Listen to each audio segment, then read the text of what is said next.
So, Asha, can Trump use the military to invade all of our cities now? Eh, it's complicated. I'm Asha Rangappa. I teach national security law at Yale University. I'm a former FBI special agent, and I'm a legal and national security analyst. And I'm Renato Mariotti. I'm a former federal prosecutor, a practicing lawyer, and a legal analyst. And we're here to help you understand topics that can't be boiled down into a soundbite or a skeet. Okay, well, this is definitely something that can't be boiled down into a soundbite or a skeet. This is actually a very complex kind of legal landscape. Yeah, I mean, a We're lot has talking about. happened. It's kind of crazy, Asha, in 1 week, how much can change, right? And how the national debate and conversation can change. 100%. And, this is all happening in the lead up to Trump having his big military parade in DC on Saturday. He also just gave a speech at Fort Bragg, and there were military personnel like cheering while in uniform. It was very weird, very alarming. So a lot of like military stuff. And this is something that went down last weekend where Trump federalized the California National Guard and sent in National Guard troops, and then also sent in 700 Marines? Was it 7,000? I can't remember. I think it was a lot, but the bottom line is sending federal troops who are not National Guard troops You are into not National Guard. California. And that's something that we'll talk about, because there's a lot going on here in terms of what is implicitly being claimed by the Trump administration, and people should really understand what is essentially being signaled here and what that means perhaps for their own city, really. That's right, because this is not like Red Dawn. Like it's not like the Russians invaded L.A. Although we probably welcome them under the Trump administration.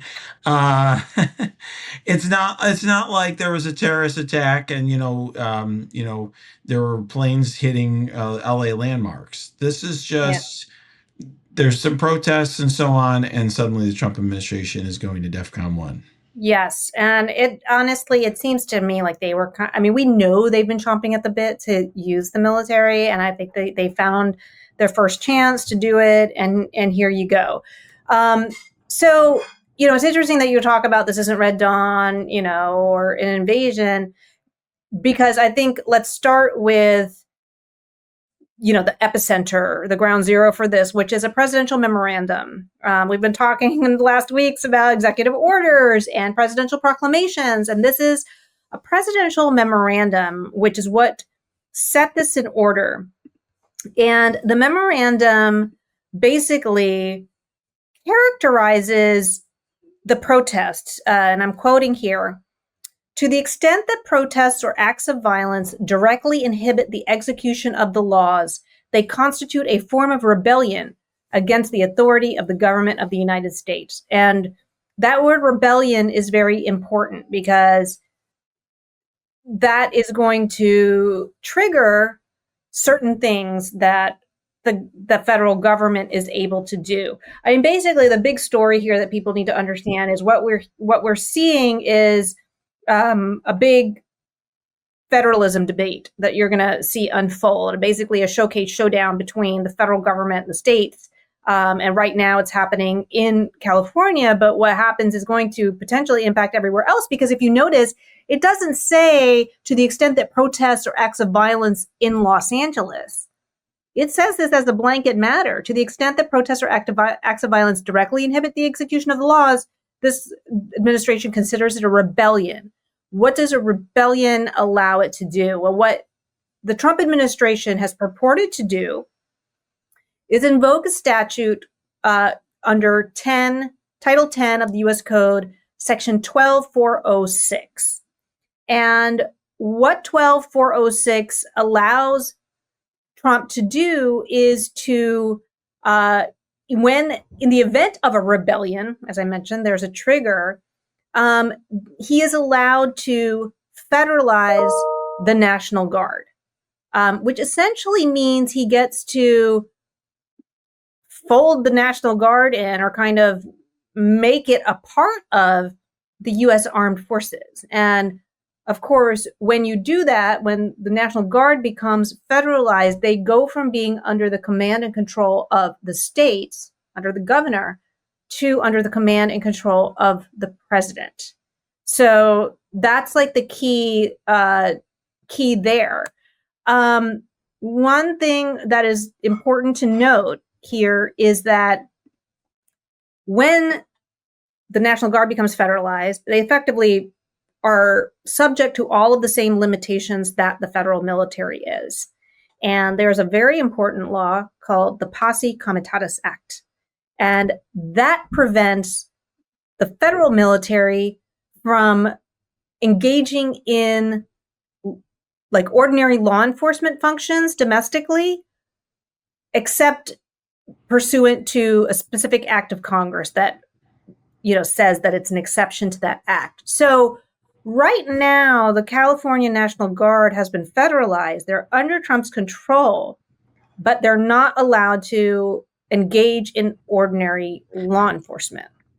So maybe, I don't know what your next question is what are they allowed to do? But I'm gonna leave it there.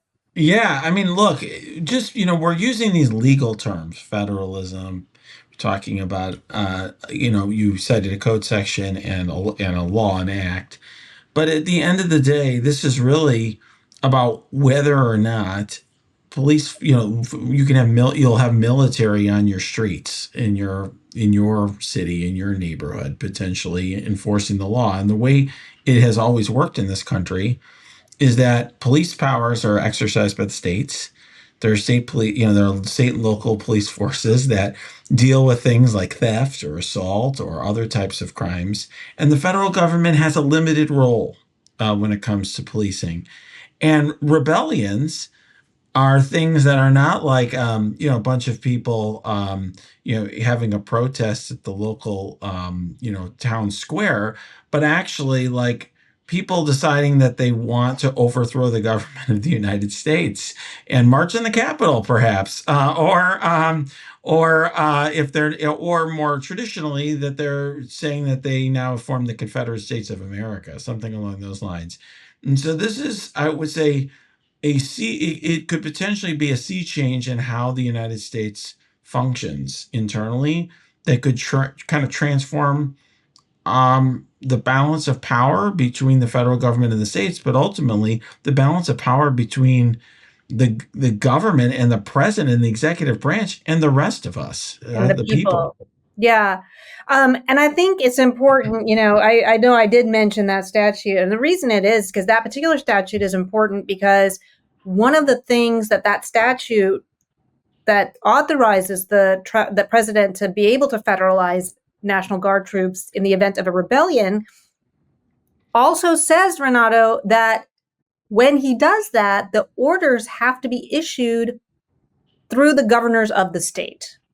Mm-hmm. And this is where the Showcase Showdown is happening because, I think Trump has claimed that he had a conversation with Governor Newsom, but Governor Newsom says, no, nobody talked to me. And this is something that is one of the grounds that Newsom is using to challenge Trump's federalization of the National Guard. And he's saying that it's stepping on the state's toes, its own, sovereign state authority to engage in this police power, that he didn't follow the letter of the law by having these orders issued through the governor, and also that this isn't a rebellion, that this statute is not even applicable in this situation. Right, because if you look at the actual protests that are going on, this is not a rebellion against the United States government. This is not seeking to overthrow or overturn the United States government or the state of California or something along those lines. These are people who are unhappy with Trump's policies. That's the bottom line. And the Trump administration's activities, that is protected First Amendment activity. And if, some of that ends up becoming violent or destroying property, of course, those are crimes. But as we've been talking about, those are typically things that states handle. Those are just police functions. And I think that that's going to be a major turning point, like legally, because the question of whether this is a rebellion um, is going to kind of make the difference in what Trump is able to do. So, and it's kind of mirrors some of the stuff that's happening in the other contexts, Renato. Like, is there an invasion that Right. is, warrants the using the Alien Enemies Act? And what's complicated here is that normally the executive branch is given a lot of deference in making that factual, in what is ordinarily a factual determination of that we have a state of rebellion or that we are under invasion. The problem is that these things actually have legal meanings, and I think what courts are trying to grapple with is, do we, the court, have the power to say this has a legal meaning and these facts don't fit this legal meaning, or do we defer completely to the executive branch? And for example, Newsom's lawsuit says a rebellion is, and I'm quoting here, generally understood to connote, quote, an organized attempt to change the government or leader of a country, usually through violence. And, that these are typically, happening with some kind of leader or movement or something like that. It's not just sort of an organic gathering of people, as you said, to protest a policy. But I don't know. I don't know whether a court is going to be willing to second guess it. Though what's interesting in this case versus like the alien enemies thing is state governors also have the power to decide whether, they're also chief executives of the state. So, in other words, it's like whose determination, to the extent that you're going to defer to the executive, and you have the chief executive of the state, the governor, saying, no, there's not a rebellion, and you have the president saying there is a rebellion, that it's a really interesting legal argument, because even if you're going to defer, which executive are you deferring to in this case? Does Yeah, that I make think, yeah, it does make sense. I think it's an interesting question. And just so I think our viewers understand, there's good reasons why courts generally want to defer to the executive on these sorts of questions. There are unique challenges that can come up, particularly in the foreign policy context or in the context even of attacks in the United States that might not be anticipated. Like, for example, September 11th, people, that was not a nation state attacking us. That was not like a government that as we traditionally understood it. But of course, there was an organized, coordinated attack on the United States seeking to, create grave harm to the United States of America and its people and its government. So, generally speaking, courts want to give the executive branch the ability to be nimble to deal with those issues. And courts also recognize that they have limited ability to enforce their own orders, and ultimately, at the end of the day, they do have a relationship with the executive branch that's necessary because, of course, the executive branch is required to enforce the laws. And so, this is really we're getting to the point where people have thrown around since 2016 constitutional crisis and all these fancy words, but we're getting to a point, Asha, where think people are genuinely concerned about where things are headed. Yeah, I'm glad you brought up the 9/11 example, because I think I use that in my national security law class, to ask, look, until, I think it was a week later where Congress passed the authorization for the use of military force. And I asked my students, what was Bush authorized to do under his own constitutional authority in that window before Congress gave him, more war powers, or basically said that he's authorized to use military force. And, I think we would want him to be able to say, yeah, we're being invaded, or we are being attacked, and I need to take defensive measures and stuff. We don't want, that to have to go to a court and wait for the court to determine, in that kind of emergency situation. Mm-hmm. But people might be saying, okay, well, who cares about the whole rebellion question, because he didn't ask Governor Newsom's permission. He's supposed to ask under the statute. Like, isn't that the end of the story? And I think the thing is that Trump has a trump card, which is a different statute called the Insurrection Act, which is really why it's interesting that he used this other authority, because he actually has another place to go if the court doesn't rule with him or whatever. The Insurrection Act also allows him to federalize National Guard troops in the event of a rebellion, and it does not require the state governor's permission.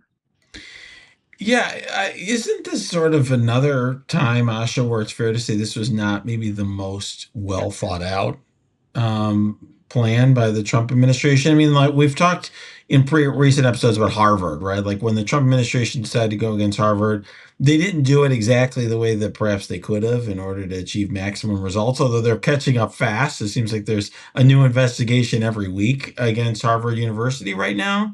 But it just seems to me here that there are more devious ways that the Trump administration could use to try to get federal troops into cities like Los Angeles if they want to. That might be more difficult for courts to wrestle with. You mean like the Insurrection Act? I think so. I mean, what if they also, I mean, what if, couldn't they just claim that certain groups are an invasion the way that they did before and they're dealing with a foreign power? I mean, they're making foreign policy determinations essentially. I mean, what if they claim that the Sinaloa cartel is a foreign, power that has invaded the United States, and there's certain agents of the Sinaloa cartel in cities, and they're going to go after them? Well, they don't even have to do that, Renato. They have already declared Tren de Aragua and MS-13 as foreign terrorist organizations. And foreign terrorist organizations are considered a foreign power. So, and we've already know that they've been claiming that we're under invasion by MS-13 and Tren de Aragua for sure, because that's what they're using this Alien Enemy Act. So I don't think that that's too far off, in terms of what they might claim.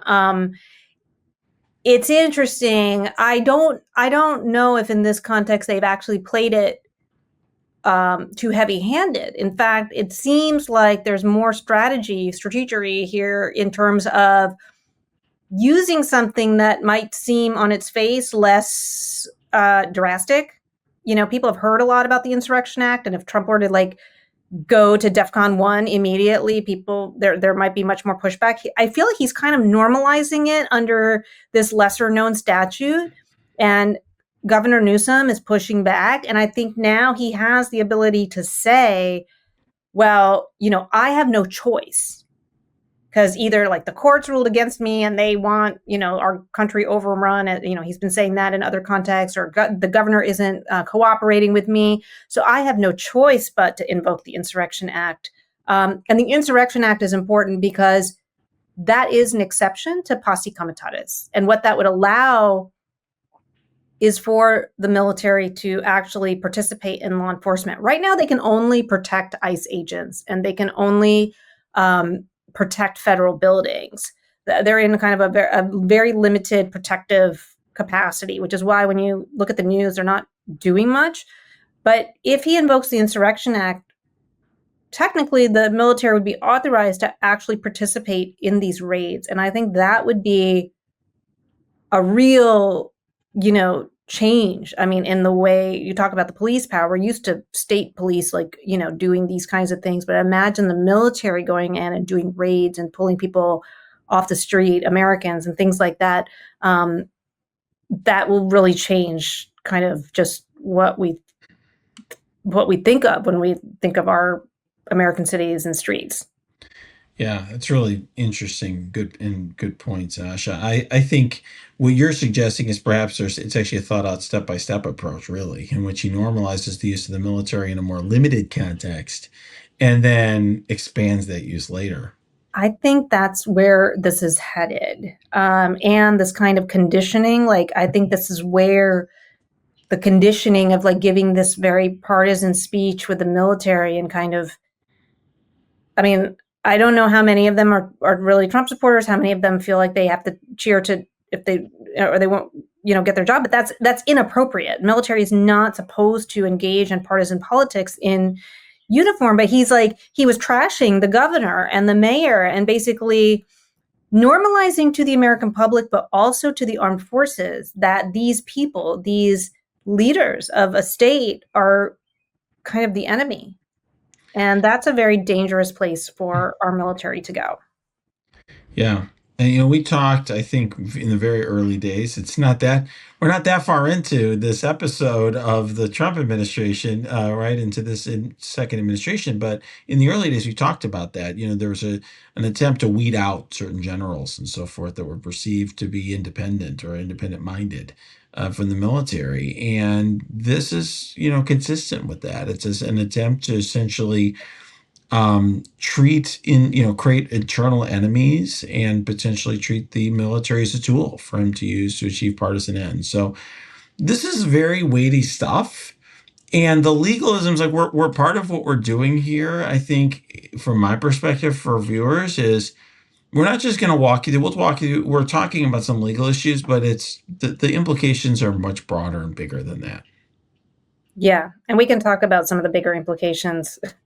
If you haven't had enough nightmare fuel yet, tune in for Block B, which we're going to talk about in a second. So I think we should zoom out from LA and we don't have to spend a lot of time because I don't want people to get too freaked out. But I do think that this is something that, given the way this presidential memorandum is worded, given sort of the way that he's trying to act without the consent of the state, I believe Trump has actually made comments that we're going to have troops everywhere. I do think this is a test run to have a broader deployment of the military. And like I said, he is, it seems like, purporting to basically federalize the entire National Guard of all the states. So I think that's weird. Yeah, well, look, it's beyond weird. It's alarming. I think there are a lot of state and local leaders across the country who are very concerned about what the Trump administration is going to do to impinge on their sovereignty.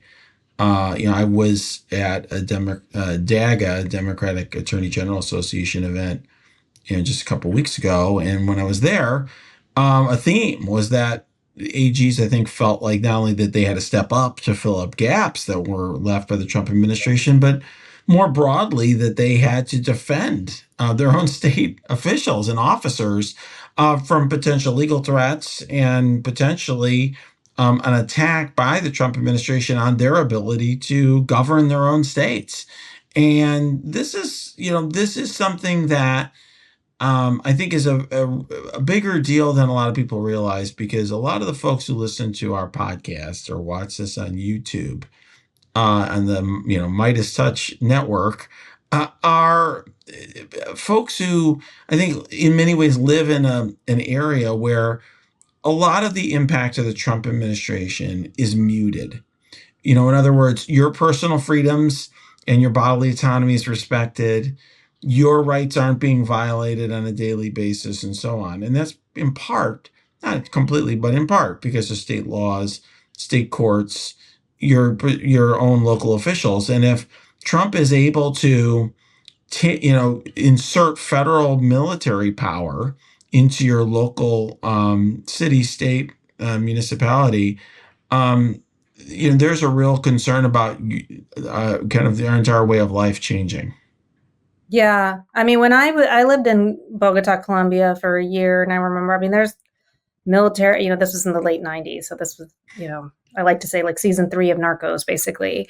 There were just military everywhere. And it is very much a different way of life. I could still do everything, but you are just very aware of this military presence, people holding machine guns in uniform. If you go to New York, they'll have kind of armored people in, Grand Central Station or something, but it's not like in the streets and just kind of everywhere you're roaming. And I think even if they're not kind of doing anything, I think the presence itself can change people's perception of, have a chilling effect on just the way that they behave and everything. So it's alarming.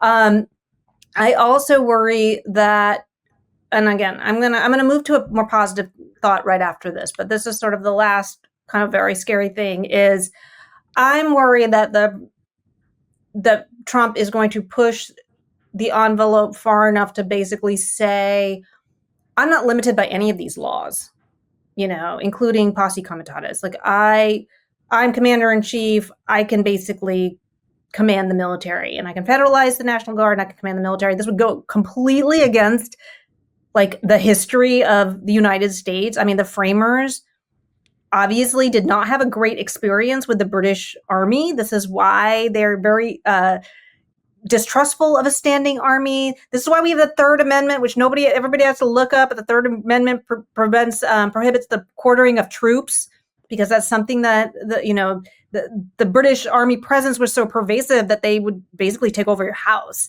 So Third Amendment scholars, brush up on your scholarship. That's a joke, because there aren't any Third Amendment scholars, because we've never actually had to invoke it. So, I think that that's where it's going to go. Having said that, I do think the federalism, the state versus the federal government, might be the place where a check can actually meaningfully come.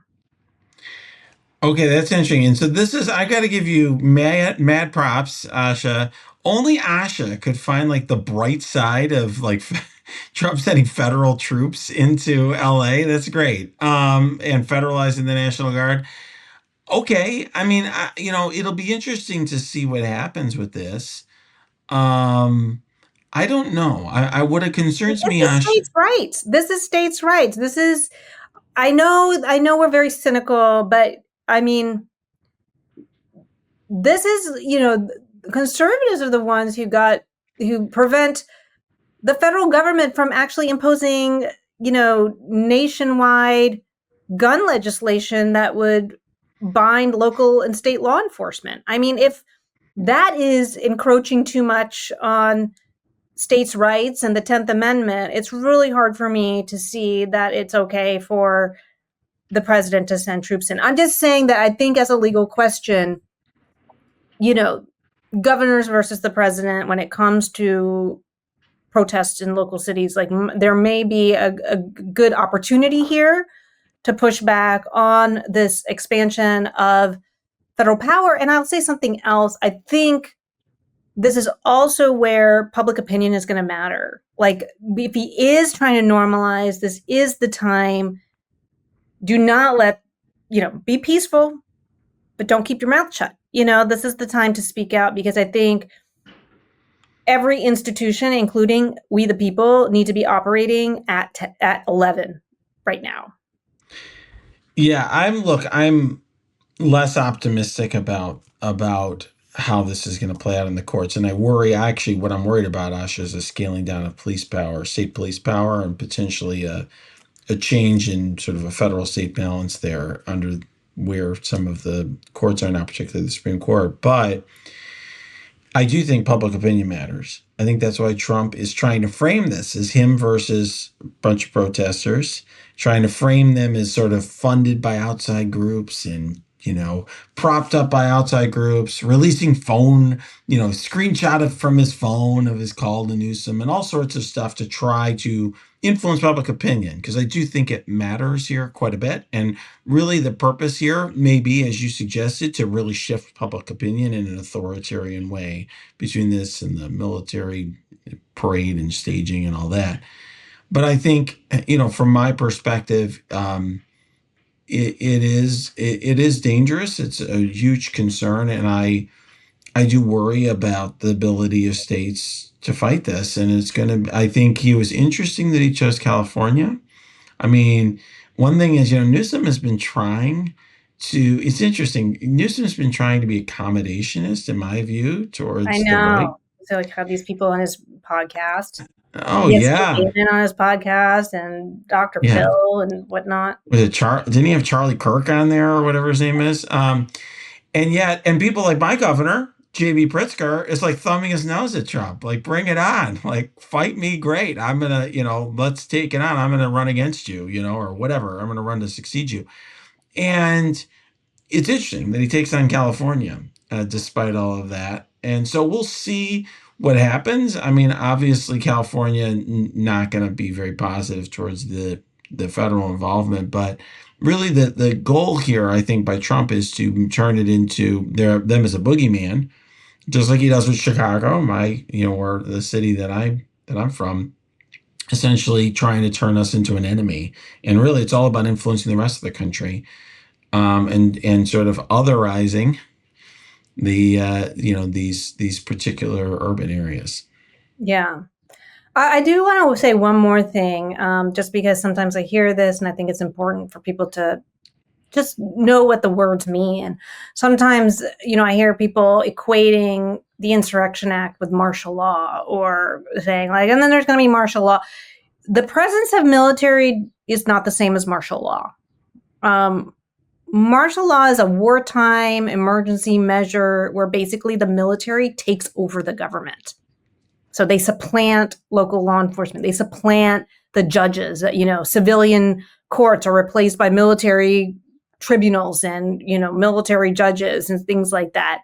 And I just don't see that happening. I'm not entertaining that even as, a possibility. And I think courts don't really love the idea of their jobs being, tossed out the window. And we have precedents in our jurisprudence where civilian judges are basically are like, yeah, there's no need for,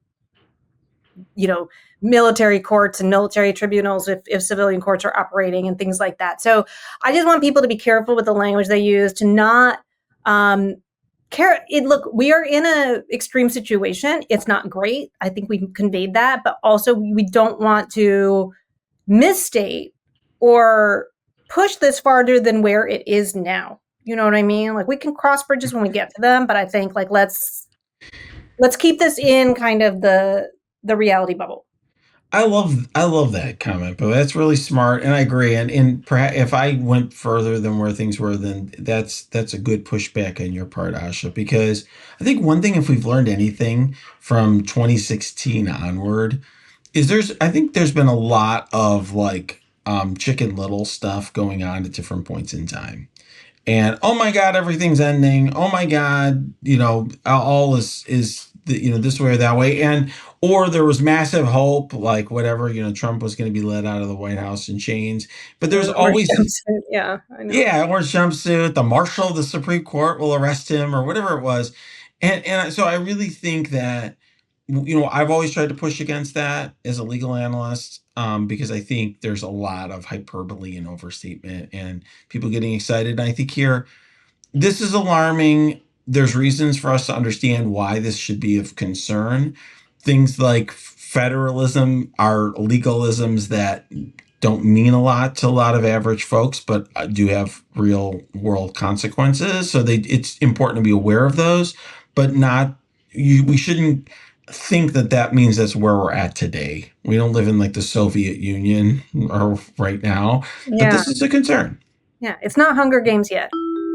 So Asha, the NBA Finals are upon us. I'm sure you're following it very closely.